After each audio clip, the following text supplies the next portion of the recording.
Ever pondered on the effectiveness of your one-on-one sessions with your team members? Do they feel like regular check-ins or transformative discussions that lead to growth and higher performance? Welcome back to Management Fast Forward. In today's episode, we're diving deep into the art of having effective one-on-one meetings. A regular conversation can hold the power to deepen connection, address concerns, and pave the way for growth, both for the manager and the employee. In fact, a study revealed that managers who regularly meet with their employees and conduct effective one-on-ones tripled the level of engagement compared to those who don't. Seeking some insights on this topic, I reached out to Gregor Ojstersek, the CTO at Zorion, and the insightful voice behind the Engineering Leadership newsletter. He was gracious enough to share the following strategies he's cultivated over the years. Tip number 1, schedule in advance. A good cadence is on a weekly or bi-weekly basis. It depends on the number of direct reports you have, but it's better to have more one-to-one meetings than fewer.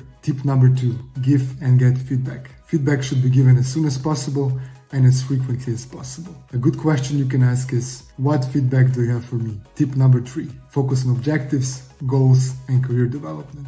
Instead of waiting for the performance of your meeting to talk about your goals, you should instead talk about them regularly in your one-to-one meetings. Thank you, Gregor. A successful one-on-one isn't just about ticking off a managerial checklist. It's time to foster deeper connections, align visions, and enable both the manager and the team member to grow. That wraps up this episode of Management Fast Forward. Remember, your team looks up to you not just for guidance, but also for understanding. Till our next episode, keep those conversations candid and constructive. See you next week.